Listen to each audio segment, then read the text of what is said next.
को कितना टाइम लगता है अंडरस्टैंड करने में, किसको कितना टाइम लगता है लिखने में, लर्न करने में। जब टीचर के सामने 20 बच्चे होते, टीचर के क्लास में 20 बच्चे होते, 20 बच्चों में से टीचर क्या चेक करती है, ये जो 20 बच्चे हैं, इन 20 बच्चों में से कितने बच्चे जल्दी जल्दी रेस्पॉन्ड करते हैं, कितने बच्चे जल्दी जल्दी लर्न करते हैं, कितने बच्चे जल्दी जल्दी राइट करते हैं, लिखते हैं। ठीक है बेटा, तो हम कहते हैं इंटेलिजेंस जो है ये पहला साइकोलॉजिकल एट्रीब्यूट है। और अगर हमें इसको मेजर करना है, हमें क्या मेजर करनी है, कॉग्निटिव कैपेबिलिटी। और ये कैसे हम मेजर करते हैं, बच्चे का इनिशियल स्टेज एंड बच्चे का इनिशियल स्टेज के बाद। मिसाल के तौर पर जब बच्चा आया था इसकी कॉग्निटिव कैपेबिलिटी क्या थी, मतलब जब बच्चा आया था इसको कितना टाइम लगा ए सीखने में, मैडम सिखाती है ए बी। ठीक है बेटा, बच्चे को कितना टाइम लगा, क्योंकि जब बच्चा वहां से आया बच्चा क्या था, ब्लैंक, बच्चे के दिमाग में कुछ नहीं था। According to famous physiological psychologist, मेरी क्या होगा physiological, because psychology has to mothers, philosophy and biology. Philosophical psychology का एक बहुत बड़ा राइटर है जिसका नाम क्या है बेटा, जिसका नाम, जिसने कंसेप्ट दिया था टेब्यूला रासा। क्या बेटा, टेब्यूला रासा, ब्लैंक स्लेट, ब्लैंक स्लेट। टेब्यूला रासा का मतलब क्या है, ब्लैंक स्लेट। और बेटा ये कंसेप्ट किसने दिया था, ये कंसेप्ट दिया था जब रेन डिस्कार्टिस, पिछले साल आप लर्न कीजिए रेन डिस्कार्टिस, जब उसने कहा था बॉडी एंड माइंड और सेपरेट आइडेंटिटी। बॉडी और माइंड क्या है, ये सेपरेट है, they are connected with a small gland in a brain which is called pineal gland. Pineal gland उसने कहा था, पिट्यूटरी तो अब हम कहते हैं मास्टर ग्लैंड, मगर उसने कहा था पीनियल ग्लैंड जो दो सेरिब्रल हेमिस्फीयर्स के बीच में होता है। मगर इसके एरिया को रिजेक्ट किया गया, इसके एरिया को रिजेक्ट किया गया। किसने बेटा इसके एरिया को रिजेक्ट किया, एक का नाम था थॉमस हॉब्स, एक का नाम क्या था बेटा, थॉमस हॉब्स, और दूसरे का नाम था जॉन लॉक, जिसने बेटा ये कंसेप्ट दिया था टेब्यूला रासा। उसने कहा था जब एक इंडिविजुअल पैदा होता है उसका दिमाग खाली होता है, उसमें कुछ नहीं होता है, उसके बाद जितनी भी नॉलेज वो हासिल करता है वो करता है हासिल एम्पिरिसिज्म से। किससे बेटा, empiricism is a philosophy which says that all knowledge are gained through experience and sense organs. all knowledge gained through experience and sense organs. जब हमें सेंस ऑर्गन्स किसी चीज की एक्सपीरियंस करवाते हैं हमें उसकी नॉलेज हो जाती है। यह हमें कौन कहता है, टेब्यूला रासा, जॉन लॉक।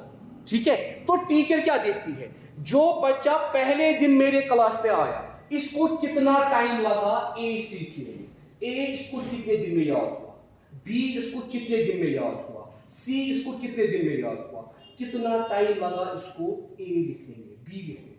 इसीलिए जब ये बच्चा आगे बढ़ता है, ये टीचर कैसे आइडेंटिफाई करती है, ये एवरेज स्टूडेंट है, ये वीक स्टूडेंट है, ये इंटेलिजेंट स्टूडेंट है। क्योंकि वो क्या चेक करती है, cognitive capability. And what is cognitive capability, cognition हम किसे बोलते हैं, कॉग्निशन हम, मैंने परसों इनको ये पढ़ाया है, एजुकेशनल साइकोलॉजिस्ट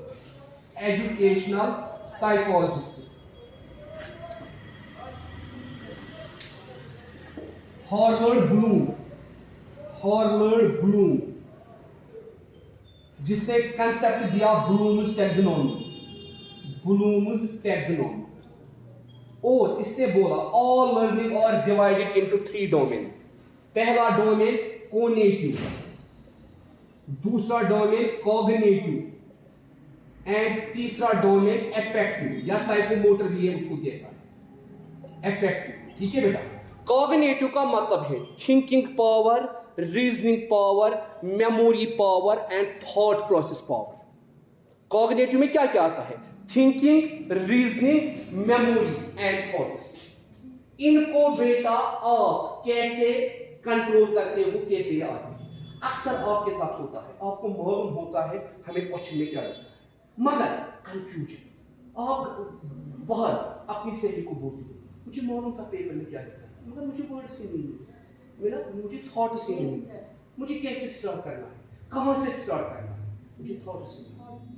तो बेटा इंटेलिजेंस को डिस्क्राइब किया जाता है इसी कॉग्निटिव एबिलिटी के साथ। मतलब आपकी रीजनिंग पावर कितनी है, आपका थिंकिंग पावर कितना है, आपका मेमोरी पावर कितना है, आपका थॉट प्रोसेस पावर कितना है। अगर ज़ैनब 3 बार रिविजन करती है, 3 बार रिविजन करने के बाद भी इसको क्यों 2 लाइन भूल जाता है? ये बोल रहा हूं 3 बार रिविजन किया इसने, मगर ज़ैनब अपनी जगह सोचती है मेरी सहेली 1 बार पढ़ती है, उसको कभी नहीं भूल जाता है, मैं 3 बार पढ़ती हूँ, मुझे क्यों भूल जाता है? मतलब मैं बोल रहा हूं ऐसा भी हो सकता है, किसी के साथ भी हो सकता है। या आप बोलते हो मुझे मालूम होता है क्वेश्चन में क्या लिखना है, मगर मेरे दिमाग में थॉट ही नहीं आता, मेरे दिमाग में वर्ड ही नहीं आता, मुझे ये disease of writers block, English आप पढ़ते हो ना, राइटर्स ब्लॉक, राइटर्स गसन प्रॉब्लम सुन है लिखती तक ना राइटर्स ब्लॉक। मतलब राइटर कितना अच्छा इंग्लिश लिखता है, कभी कभार राइटर अपने दिमाग में कोई स्टोरी सोचता है, अपने दिमाग में कुछ सोचता है जिसको उसको पेन डाउन करना होता है, मगर इस राइटर को आइडिया नहीं मिलता है मैं कैसे ये पेन डाउन करूं, तक ना राइटर्स ब्लॉक डिजीज। अब आम लोगों के साथ अगर ये प्रॉब्लम होगी उसको हम कैसे चेक करते हैं? इसी कॉग्निटिव कैपेबिलिटी से। और बेटा उसके बाद हम चेक क्या करते हैं? Check ability to profit from learning. अब पहले कितनी ये कॉग्निटिव एबिलिटी थी और लर्निंग करने के बाद ये कितनी हुई है? मिसाल के तौर पर नर्सरी में आपको कितने वर्ड्स लर्न होते थे और 5th क्लास में आपने कितने वर्ड्स लर्न किए, 8th में आपको कितने लर्न हुए? जो बच्चा 2nd क्लास में 2 लाइन्स का आंसर लर्न करने में जिसको बहुत टाइम लगता है, यही बच्चा 5th क्लास में कैसे 5 आंसर्स 1 घंटे में लर्न करता है? ये किसका असर होता है? लर्निंग का।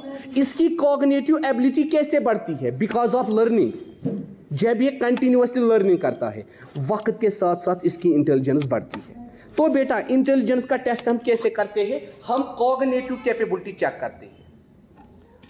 जब हम किसी नए स्कूल में जाते हैं, हमारा पहले वहां इंटरव्यू होता है, वो कैसे हमें बताते हैं it is not eligible for 5th class. ठीक है बेटा,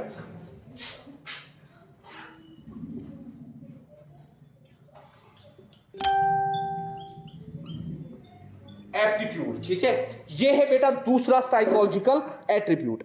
एप्टीट्यूड हम किसे बोलते हैं? एप्टीट्यूड का मतलब है बेटा individuals, it is defined as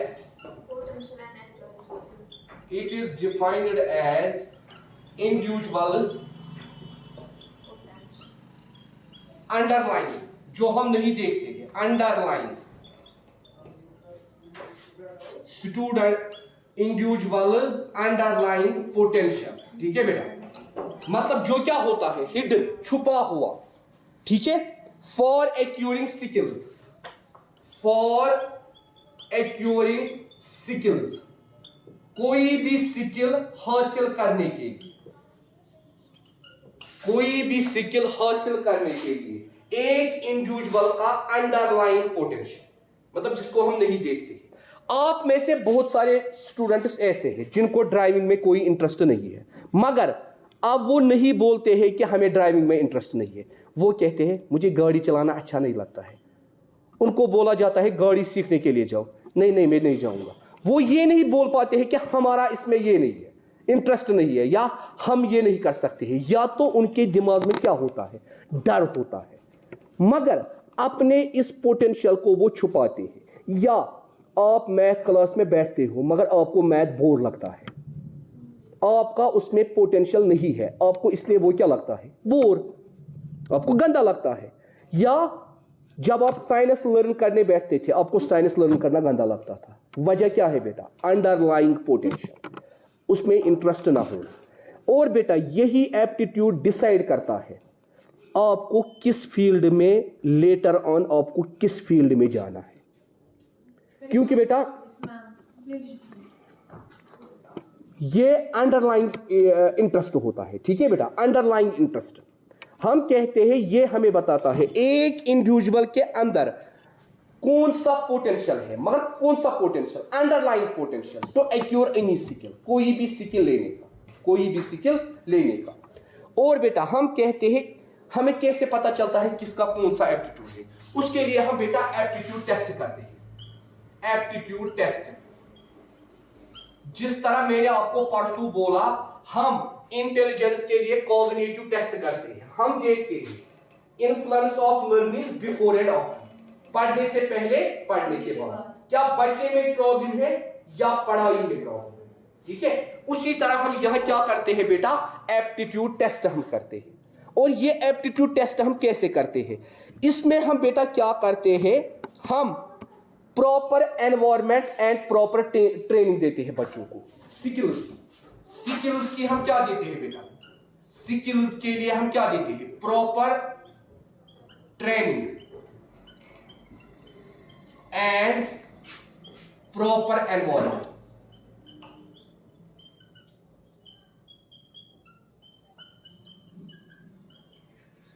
हम स्किल सिखाते हैं, उसके लिए हम प्रॉपर ट्रेनिंग देते हैं, प्रॉपर एनवायरनमेंट देते हैं। उसके बाद हम क्या चेक करते हैं, जिस पर्सन में क्या होता है, high mechanical aptitude, high mechanical aptitude, high mechanical aptitude, जिस पर्सन में क्या होता है, हाई मैकेनिकल एप्टीट्यूड, वो इस ट्रेनिंग का फायदा उठाता है, वो इस ट्रेनिंग का क्या उठाता है, फायदा उठाता है। और ऐसा पर्सन जिसमें बेटा ये एप्टीट्यूड नहीं होता है, वो इस फील्ड से भाग जाता है। जिस पर्सन में हाई मैकेनिकल एप्टीट्यूड होता है, उस पर्सन को हम क्या कहते हैं, इंजीनियर। क्या कहते हैं बेटा, फिर सारे लोग इंजीनियर बनते हैं, आगे लोग इंजीनियरिंग करके भाग जाते हैं, उनको अपने आप पे भरोसा नहीं होता है अपने फील्ड में आगे जा पाने। ठीक है, इसी तरह हाई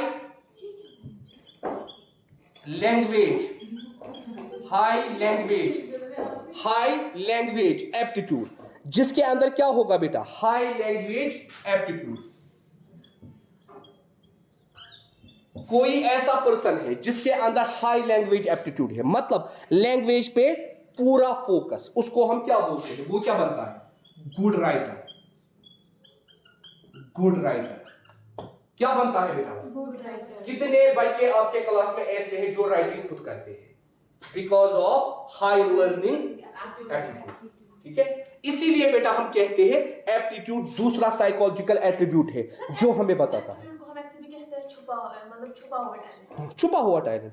हाँ, जो आप नहीं बोलते हो, आप में मतलब मुझे ये भी मालूम नहीं है आप पांचों में से किसको क्या इंटरेस्ट है, आप पांचों में से कौन राइटिंग करता है, आप पांचों में से कौन पेंटिंग करता है, आप पांचों में से कौन कोई और काम करता है। ये बेटा हिडन होता है, मगर ये हाईलाइट कब होता है, जब आप चूज करते हो, सोसाइटी के सामने आते हैं। कैसे मुझे पता चलेगा आप में से कौन अच्छा डिबेटर है, कौन अच्छा पोइट है, जब हम यहाँ पोइट्री कंपटीशन रखेंगे या स्कूल में करीबा पार्ट लेगी, उस दिन सबको पता चलेगा करीबा अच्छी पोइट है, आप पार्ट लोगी, ये लड़की पार्ट लेगी, तो बेटा हमें मालूम नहीं होता है, इसीलिए ये अंडरलाइन स्किल होता है। या हम कहते हैं मैं कसा असल छ वेस पढ़ा, शी गॉड गिफ्ट, शी पाने लिखा, शी गॉड गिफ्ट, उसके हाँ पाने, सो याद करनी।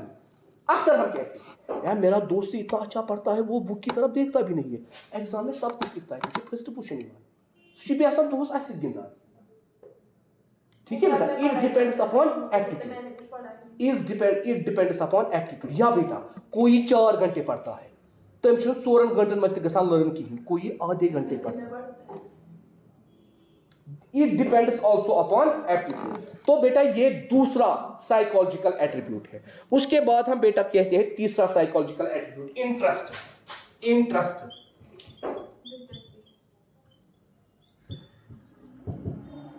बेगर गसान नतीज ती, ठीक है।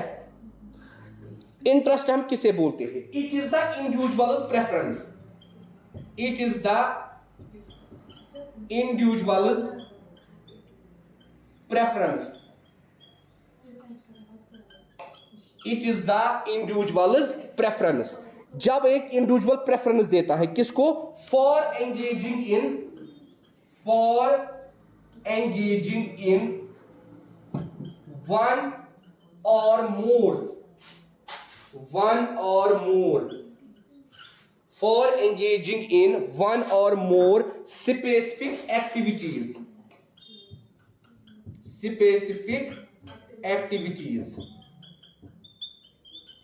related to other.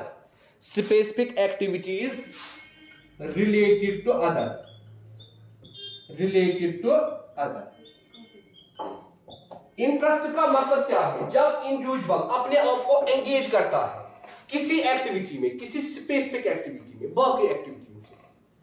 3 क्लास है आपको स्कूल में, करीबा और जैनब जॉल में खेल रहे हैं, ये लड़की अपनी सहेलियों के साथ बात कर रही है, ये लड़की लाइब्रेरी गई, ये लड़की लाइब्रेरी। काम क्या था? Free class. काम क्या था बेटा? इंटरेस्ट अलग। ये तो बगस लाइब्रेरी, ये तो बगस लाइब्रेरी। इसने सहेली के साथ बातें करना स्टार्ट किया, आप दोनों ने खेला। नशा काम आपको फ्री क्लास स्टार्ट। मगर बेटा इस फ्री क्लास में क्या है बेटा? इंटरेस्ट सबका अलग अलग है। आपने कहा फ्री क्लास है, मेरा इंटरेस्ट है मैं लेबोरेटरी में जाऊंगी या लाइब्रेरी में जाऊंगी। आपने कहा फ्री क्लास है हम खेलेंगे। इसने कहा फ्री क्लास है मैं अपनी फ्रेंड के साथ बात करूंगी। इसने कहा फ्री क्लास है मैं बुक्स लेने जाऊंगी। तो हर किसी का इंटरेस्ट अलग अलग है। आप घर में टीवी देख रहे हो, आपकी बहन पढ़ रही है, इंटरेस्ट, ठीक है। या आप घर में कोई काम करते हो, आपकी बहन खेल रही है, आप एक्सपेक्ट करते हो ये मेरी हेल्प करेगी, उसका इंटरेस्ट नहीं है आपकी हेल्प करने में, वो खेल रही है, ठीक है बेटा। It depends upon the interest. It is the individuals preference for engaging in one or more specific activities related to other, ठीक है बेटा। इंडिविजुअल्स की प्रेफरेंस कि मुझे किस चीज को प्रेफरेंस देनी है। और बेटा इसकी असेसमेंट हम कैसे करते हैं? इसकी असेसमेंट हम करते हैं बेटा कैसे? Assessment of interest. ये जो इंटरेस्ट है इसकी असेसमेंट कैसे होती है बेटा? इसकी असेसमेंट बेटा होती है जब आप क्या काम करते हो बेटा? जब आप चॉइस मेकिंग करते हो। क्या करते हो बेटा? Choice making. जब आप क्या करते हो? अगर आपको कोई चीज पसंद आए, फिर वो क्यों ना सबको गंदी लगे, आप कहते हो नहीं मुझे पसंद आई तो आई। घर वाले कहते हैं इसना असली कलर, अच्छा ये प्रॉब्लम नहीं, मुझे पसंद आया तो आया, ठीक है बेटा।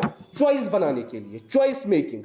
एक तो बेटा इसके लिए आप ये चूज करते हो। दूसरा परफॉर्मेंस इन जॉब या performance in any task. Performance in any task. एक तो चॉइस मेकिंग के लिए, दूसरा परफॉर्मेंस इन एनी टास्क। जब आपको किसी टास्क में इंटरेस्ट होगा वो टास्क सबसे अच्छा होगा। जो काम आप इंटरेस्ट के साथ करोगे वो काम कभी फेल नहीं होगा। जो काम आप विदाउट इंटरेस्ट करोगे वो हमेशा फेल होगा। इसी तरह बेटा तीसरी चीज कंफर्टनेस। इंटरेस्ट आपको कंफर्ट देता है। आप कंफर्टेबल तभी फील करते हो जब आप इंटरेस्ट में होते हो।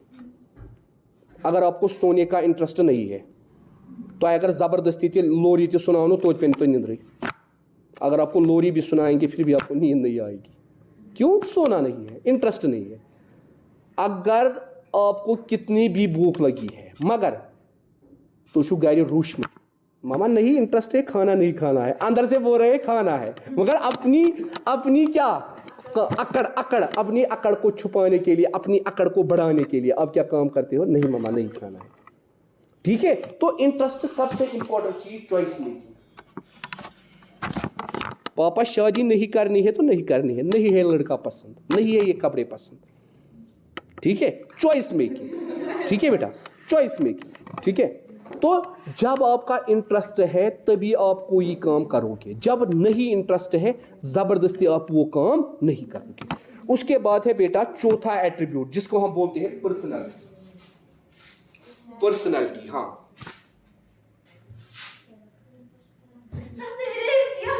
क्यों, क्या हुआ? कोई बात नहीं बेटा, मैं फोटो भेजूंगा ऐसे ही, मत लो टेंशन। ये सारा नोट पे लिख के है, आपको क्यों फोटो उठाने की जरूरत? पिछले साल का एक नोट का फजूल था कसम से। हाँ? इसका ना क्या है, वो सोशियोलॉजी का था, किसका था? वो इतना फजूल था सर, इतना फजूल नोट। अगर मेरा नोट भी फजूल होगा तो सोशियोलॉजी का नोट। कोई बात नहीं। पर्सनालिटी, ठीक है बेटा, पर्सनालिटी। हाँ, पर्सनालिटी हम किसे बोलते हैं? पर्सनालिटी एक ग्रीक वर्ड से आया है, पर्सोना, जिसका मतलब है टू कवर। जिसका मतलब क्या है बेटा? To cover. हम कहते हैं जो आर्टिस्ट्स होते थे जब वो स्टेज पे परफॉर्म करते थे, वो किस फॉर्म में परफॉर्म करते थे? वो कवर लगाते थे। क्या लगाते थे? ताकि लोगों को हमारा रियल कैरेक्टर पता ना चले, लोगों को हमारा रियल कैरेक्टर पता ना चले। मगर कौन से कैरेक्टर्स? ग्रीक के कैरेक्टर्स, जो बेटा ग्रीक में होते थे, ठीक है। आज आप थोड़ी सी चैरिटी भी करो, तथ फोटो तुला, मैं कर चैरिटी। इससे पहले हम बोलते थे नेकी कर दरिया में डाल, आज हम कहते हैं नेकी कर फेसबुक पे डाल। हाँ, ठीक है, ताकि लोग समझे कि ये कितने ये है, ठीक है। तो हम कहते हैं पर्सनालिटी का मतलब है बेटा, it is defined as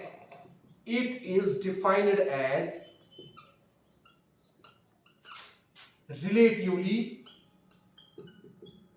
enduring characters या characteristics of a person, relatively enduring characteristics of a person that make her or him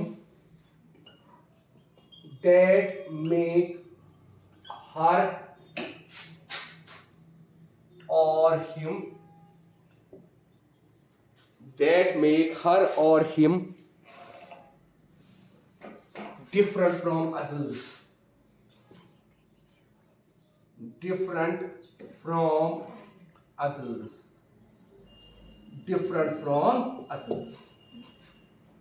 personality का मतलब है बेटा ऐसे कैरेक्टर्स जो एक इंडिविजुअल को डिफरेंट बनाते हैं दूसरे इंडिविजुअल से।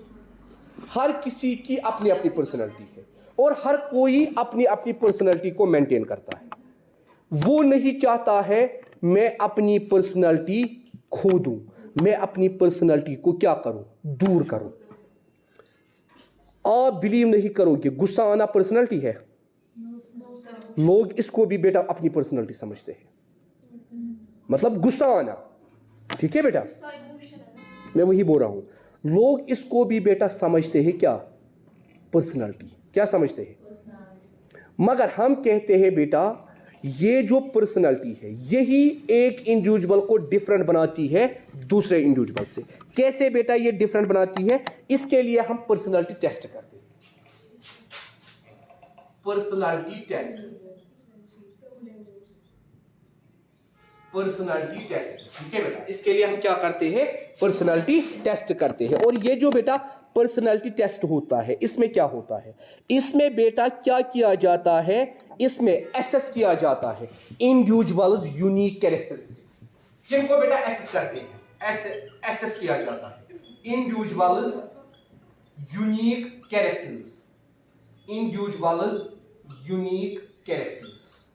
एक इंडिविजुअल के अंदर कौन कौन से यूनिक कैरेक्टर्स प्रेजेंट है या कैरेक्टरिस्टिक्स प्रेजेंट है? एक इंडिविजुअल में क्या प्रेजेंट है जो दूसरे इंडिविजुअल में प्रेजेंट नहीं है? करीबा और जैनब में क्या डिफरेंस है? करीबस में कम कैरेक्टर जैनबस में, जैनबस में कम कैरेक्टर करीबस में, ठीक है बेटा। एसेस किया जाता है पहली चीज यूनिक कैरेक्टर्स को। दूसरी चीज बेटा हम इसमें क्या देखते हैं? क्या बेटा हम इसमें देखते हैं? डोमिनेंट और सबमिसिव। ये भी एक कैरेक्टर है, डोमिनेंट और submissive. Simple example, simple example, बेटा मेरे लिए पानी का गिलास लाओ, पापा मैं सुनाऊं ये तो बड़ी है ये गिलास, फिर क्या पापा बोलता है, ये मेरी अच्छी बेटी है, ये मेरी अच्छी बेटी नहीं है, डोमिनेंट सबमिसिव, डोमिनेंट सबमिसिव, ठीक है बेटा। या हम कहते हैं पिछले साल आपने जेनेटिक्स 10th में आपने जेनेटिक्स पढ़ा, हमने कहा कुछ कैरेक्टर्स डोमिनेंट होते हैं, मतलब वो बाकी कैरेक्टर्स को एक्सप्रेस होने नहीं देते, ठीक है बेटा। यहां सबमिसिव का मतलब क्या है बेटा, सबमिसिव का मतलब है यहां जो लोग फरमान बरदार होते हैं, डोमिनेंट सबमिसिव, ये एक कैरेक्टर है। इसी तरह बेटा हम कहते हैं आउटगोइंग और विथड्रॉन, आउटगोइंग और विथड्रॉन, आधे लोगों को बाहर जाना पसंद है, आधे लोगों को अंदर बैठना पसंद है। इसी तरह बेटा मूडी और इमोशनल, मूडी और इमोशनल, आधे लोग अपने इमोशंस को किस में छुपाते हैं, मूड में, जब मूडी बनाता में आएगा। आधे लोग अब सीधे रोते हैं, आधे लोग मूड वैसा बनाते हैं, वो रोते नहीं है, उनके चेहरे से लगता है कि वो सैड है मगर वो रोते नहीं है, मूडी और इमोशनल।